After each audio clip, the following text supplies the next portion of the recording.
बड़ी खबर का रुख कर रहे हैं। बड़ी खबर बिहार के अररिया से है, जहां एक अपराधी को पकड़कर लौट रही पुलिस की टीम पर हमला हुआ है। पुलिस के मुताबिक हमले के दौरान धक्का मुक्की भी हुई है। एएसआई राजीव रंजन गिर पड़े और उनकी मौत हो गई है। पुलिस अनमोल यादव नाम के अपराधी को पकड़ने गई। पुलिस ने उसे पकड़ भी लिया था, लेकिन जब उसे लेकर थाने आ रही थी तो इस दौरान भीड़ ने हमला कर दिया। एएसआई की मौत हमले की वजह से हुई है या तबीयत खराब होने से हुई, इसका खुलासा पोस्टमार्टम रिपोर्ट के बाद ही हो पाएगा। बड़ी खबर आपको बता रहे हैं, बिहार के अररिया से है, जहां एक अपराधी को पकड़कर लौट रही पुलिस की टीम पर हमला हुआ और हमले के दौरान एएसआई राजीव रंजन गिर पड़े और उनकी मौत हो गई। पीट के हत्या की बात नहीं है। कल रात में फुलकाहा थाना क्षेत्र में लक्ष्मीपुर पंचायत है, वहाँ पर एक क्रिमिनल अनमोल यादव है, क्रिमिनल जो नरपतगंज का रहने वाला है, लेकिन वहाँ आने की सूचना थी। उसी सूचना पर थानाध्यक्ष फुलकाहा के नेतृत्व में टीम गई थी वहाँ छापामारी करने।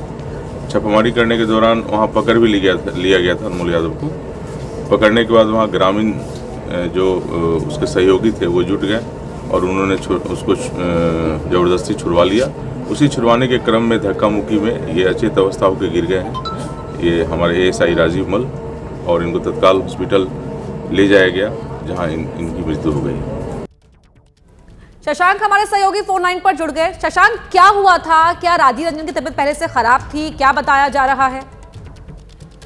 देखिए, फुलकाहा थाना क्षेत्र की घटना है। रात में एएसआई जो है अपनी टीम के साथ एक अपराधी को पकड़ने गए थे और जब उसको पकड़ कर ला रहे थे तो उसी दौरान बताया जा रहा है कि ग्रामीण पुलिस की टीम पर हमला कर दिया और इस अपराधी को हिरासत में छुड़ाकर वहां से ले गए। इसी दौरान ग्रामीणों के साथ धक्का मुक्की के दौरान जो है एएसआई की मौत हुई है। संदिग्ध परिस्थिति में मौत हुई है। एसपी का साफ तौर पर कहना है कि पीट कर उनको नहीं मारा गया है, संदिग्ध परिस्थिति में मौत की बात आ रही है और पोस्टमार्टम रिपोर्ट का इंतजार किया जा रहा है। लेकिन फिर भी जिस तरह से घटना हुई है, उधर फिर से सवाल उठ रहे हैं। एक पुलिस वाले की मौत हो जाना कई तरह के सवाल खड़े कर रहे हैं। ये भी सवाल उठ रहे हैं। वैसे पोस्टमार्टम रिपोर्ट का जो है वो इंतजार किया जा अभी तो जी ठीक है, बहुत धन्यवाद आपका इस पूरी बातचीत के लिए। बात करते हैं यूपी की, जहां होली का पर्व शांतिपूर्ण तरीके से मनाया जाए, इसके लिए संभल समेत यूपी के कई शहरों में मस्जिदों को तिरपाल से ढक दिया गया है। कई जिलों में हिंदू समुदाय की तरफ से होली के दिन जुलूस निकाला जाएगा। इसको देखते हुए प्रशासन ने भी कड़ी सुरक्षा व्यवस्था की है। संभल में होली के दिन जुम्मे की नमाज दोपहर 2:30 बजे पढ़ी जाएगी।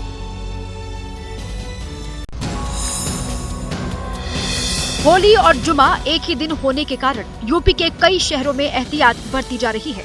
संभल में होली पर निकलने वाले जुलूस के रास्ते में आने वाली 10 मस्जिदों को तिरपाल से ढका जा रहा है। होली के परंपरागत जुलूस के मार्ग में 10 मस्जिदें आती हैं और दोनों पक्षों से सहमत के पश्चात यह तय हुआ कि इन्हें पूर्व ढका जाएगा और उसी के अनुसार यह कार्य करा जा रहा है। यूपी के शाहजहांपुर में लाट साहब की होली मशहूर है। इस दिन लाट साहब के जुलूस समेत शहर में कुल 18 जुलूस निकलते हैं और इन सभी रास्तों पर आने वाली मस्जिदों को भी ढकने का फैसला किया गया है। शाहजहांपुर में छोटे लाट साहब एवं बड़े लाट साहब को 2 मुख्य जुलूस निकलता है होली के दिन। उसके अलावा 6 छोटे और भी जुलूस हैं। इन सभी 8 जुलूस से संबंधित तैयारियां निगम के स्तर पर पूरी कर ली गई है। बरेली में भी प्रशासन अलर्ट पर है। संवेदनशील इलाकों में फ्लैग मार्च किया गया। मलूकपुर इलाके में मस्जिद भी ढकी गई। ऐसी ही तस्वीर अलीगढ़ से भी सामने आई है। रात में 3 मस्जिदों को तिरपाल से ढक दिया गया है ताकि होली के दिन किसी तरह का कोई विवाद नहीं हो। तो होली का त्योहार और जुमा एक ही दिन पड़ने के संयोग को लेकर जो जुबानी घमासान शुरू हुआ है वो अभी थमता नजर नहीं आ रहा है। जुबानी जंग में एक के बाद एक नेता, मंत्री और मौलाना कूद रहे हैं।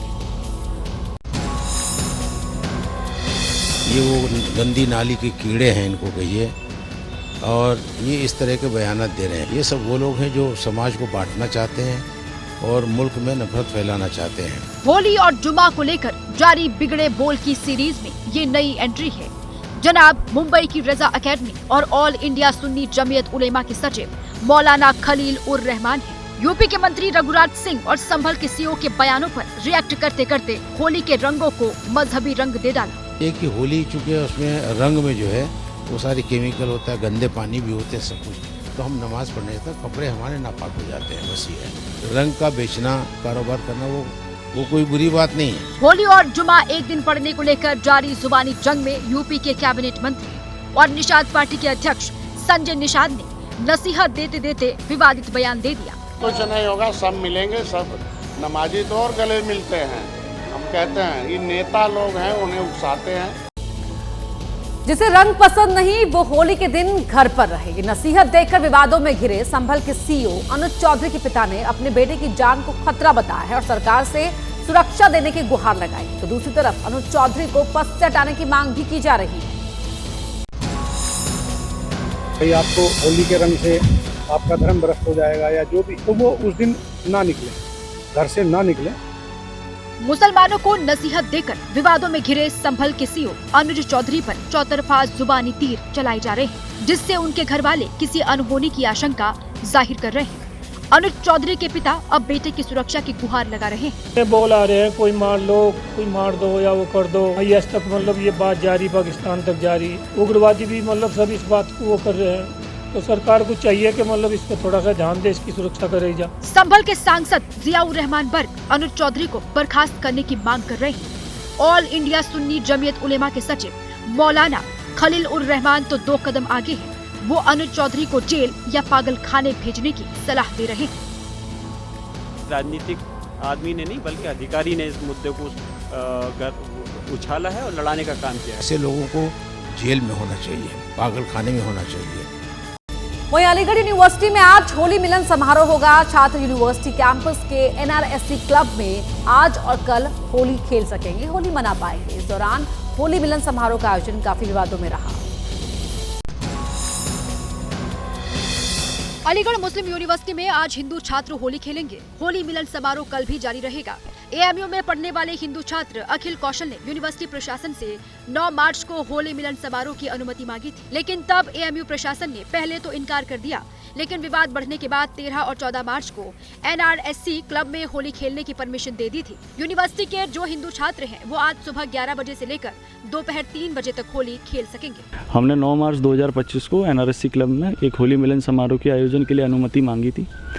तो उस होली मिलन समारोह को एक नई परंपरा बताते हुए AMU एडमिनिस्ट्रेशन ने उसकी अनुमति देने से इनकार कर दिया था, मगर 13 और 14 तारीख को यहाँ पर होली खेलने की अनुमति मिल गई है। अब हम कोशिश ये करेंगे कि जिन दिनों में हमें अनुमति मिली है उन दिनों में यहाँ पर हम धूमधाम से होली खेल पाएं। AMU में होली खेलने की परमिशन न मिलने पर विवाद बढ़ गया था। इसे लेकर सियासी बयानबाजी भी हुई थी, जिसके बाद AMU प्रशासन ने विवादों पर विराम लगा दिया और छात्रों को होली खेलने की इजाजत दे दी। बिहार में चुनाव से पहले विधानसभा में आखिरी बजट सत्र चल रहा है। इस सत्र में खूब बार पलटवार भी हो रहा है। विधान परिषद में महिलाओं के मुद्दे पर एक बार फिर CM नीतीश कुमार और राबड़ी देवी के बीच तीखी बहस हो गई। इसके बाद राबड़ी ने नीतीश कुमार के खिलाफ मोर्चा खोल दिया है। भागेड़ी हैं, भांगा पी के आते हैं हाउस में, महिलाओं का अपमान करते हैं। नीतीश कुमार के खिलाफ राबड़ी देवी का गुस्सा इसलिए फूट रहा है क्योंकि विधान परिषद में दोनों नेताओं के बीच बहस हो गई। जब नेता महिलाओं को सदन में हमको 2 बारी हो गया अपमानित करने। इतना ज्यादा महिलाओं के लिए हुआ कि सब कोई महिला को किया था, कहीं पढ़ाता था, कुछ 5वीं क्लास तक हल्का फुल्का आती थी, उसके बाद नहीं। आज आप जानते हैं कि महिलाएं कितना आगे हैं। महिला सम्मान और महिला विकास के मुद्दे पर राबड़ी ने विधान परिषद में सवाल उठाया था।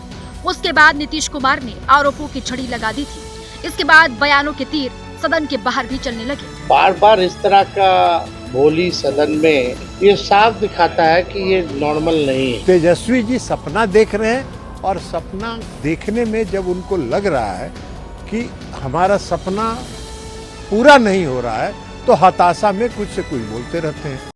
राजनीति में सत्ता पक्ष और विपक्ष के बीच वार पलटवार का रिश्ता तो आप हर दिन देखते हैं। अब आपको दिखाते हैं इससे अलग एक तस्वीर, जिसमें बीजेपी के अध्यक्ष और केंद्रीय स्वास्थ्य मंत्री JP नड्डा और कांग्रेस के वरिष्ठ नेता जयराम रमेश की मुलाकात हुई तो क्या बात हुई, देखिए।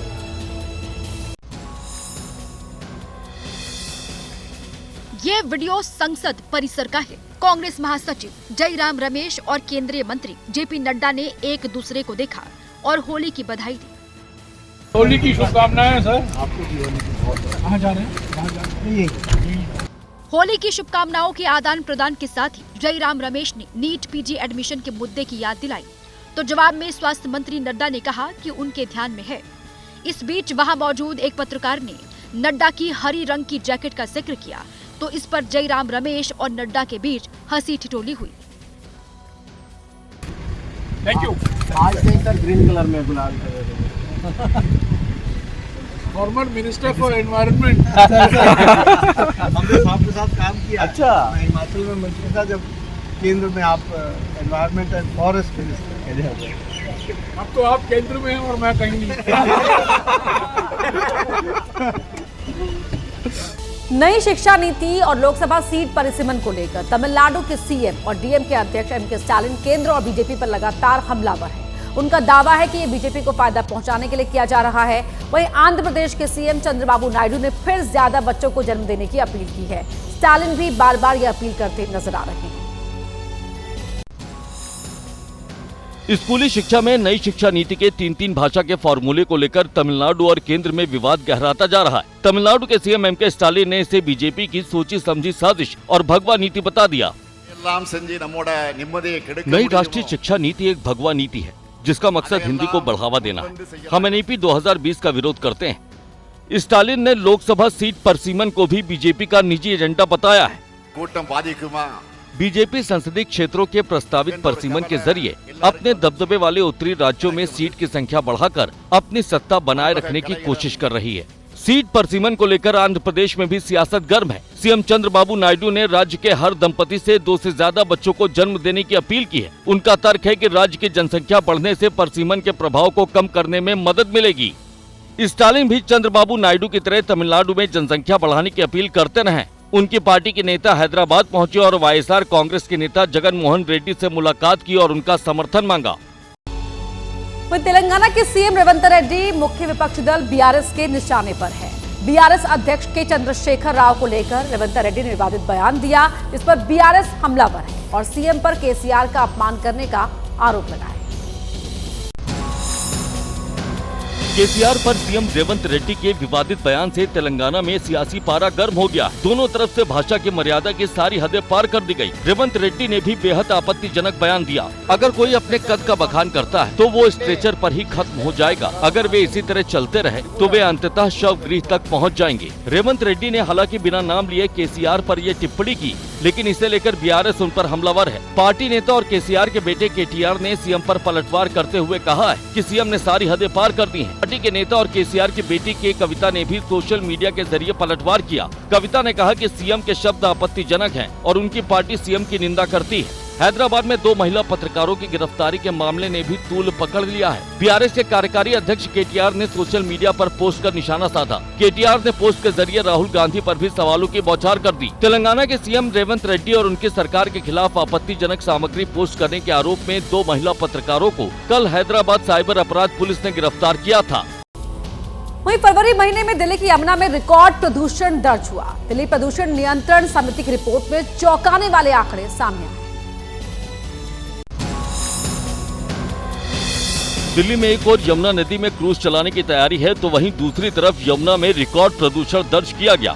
डीपीसीसी के मुताबिक असगरपुर में जनवरी के महीने में यमुना के 100 मिलीलीटर पानी में फीकल कॉलीफॉर्म का स्तर 79 लाख था, जो फरवरी में बढ़कर 1 करोड़ 60 लाख से ज्यादा हो गया। यानी यमुना में एक महीने में प्रदूषण का स्तर 2 गुना बढ़ गया। दिल्ली में यमुना नदी हरियाणा से पल्ला गांव में प्रवेश करती है और यहाँ यमुना का पानी दिल्ली में सबसे ज्यादा साफ होता है। डीपीसीसी के मुताबिक पल्ला गांव में जनवरी में यमुना के 100 मिलीलीटर पानी में फीकल कॉलीफॉर्म का स्तर 950 था, जो फरवरी में बढ़कर 1300 हो गया। ऐसे में पल्ला गांव में भी यमुना में प्रदूषण बढ़ा, लेकिन ये तय मानक से ज्यादा नहीं है। किसी नदी में फीकल कॉलीफॉर्म का स्तर 2500 से ज्यादा नहीं होना चाहिए। दिल्ली में सरकार बदलने के बाद 16 जनवरी से यमुना में साफ सफाई की जा रही है। डीपीसीसी ने जो रिपोर्ट जारी की उसमें पानी के सैंपल 10 फरवरी को लिए गए थे। ऐसे में ये देखना होगा कि मार्च की रिपोर्ट में यमुना में प्रदूषण का स्तर क्या रहता है। धर्मनगरी चित्रकूट में साधु संतों ने धार्मिक होली खेली। दौरान जमकर अबीर गुलाल उड़ाए गए। साधु संतों ने होली के मौके पर शोभा यात्रा भी निकाली।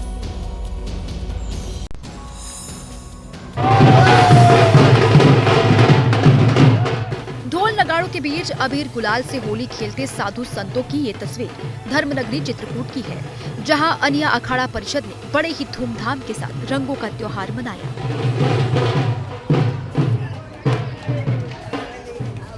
होली खेलने से पहले साधु संतों ने शोभा यात्रा निकाली और पूजा अर्चना भी की। चित्रकूट में होली की अनूठी मान्यताएं हैं। तो भगवान राम ने यहाँ पर होली उत्सव का आयोजन किया था। भगवान राम ने भी जिस महोत्सव को मनाया, उस महोत्सव को मनाने के लिए शोभा यात्रा का आयोजन और साथ ही रंगारंग अबीर गुलाल आदि और फाग आदि का कार्यक्रम भी इसमें रखा गया है, जो बहुत ही भव्य और दिव्य है। होली कल है, लेकिन उससे पहले पूरे देश में उत्सव का माहौल है।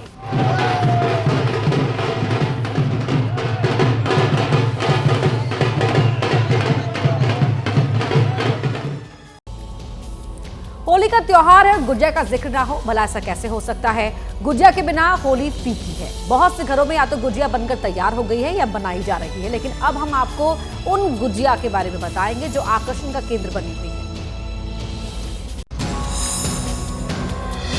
6 किलो भारी, 25 इंच लंबी, ये है महाकुंभ संगम गुजिया, जिसे तहजीब और अदब के शहर लखनऊ में बनाया गया है। इस गुजिया में पूरे महाकुंभ संगम को दिखाया गया है। महाकुंभ 2025 को दर्शाती हुई एक गुजिया, एक जहां पर आपको गंगा घाट, यमुना घाट, संगम घाट जैसे जो घाट हैं वो दिखेंगे। इस गुजिया का नाम इंडिया बुक ऑफ रिकॉर्ड्स में भी दर्ज हुआ है। अब आपको कानपुर की 24 कैरेट गोल्ड वाली गुजिया दिखाते हैं। Gold gujiya, silver gujiya, 24 carat gold. खासियत ये कि इसमें आप जैसे कि पुराने में पहले लोग खाते थे तो गोल्डन भस्म खाते थे या सब खाते थे एनर्जी के लिए या स्टेमिना या एज बढ़ती थी, उस पर्पज से गोल्डन गुजिया बनाई है जी। इसके अंदर ड्राई फ्रूट है, चिलगोजा, पिस्ता, केसर, बादाम और काजू बेस पे ड्राई फ्रूट। अब सोने की परत वाली इस गुजिया की कीमत भी जान लीजिए। अगर इसका स्वाद लेना है तो 1 किलो के लिए 21,000 रुपए खर्च करने पड़ेंगे।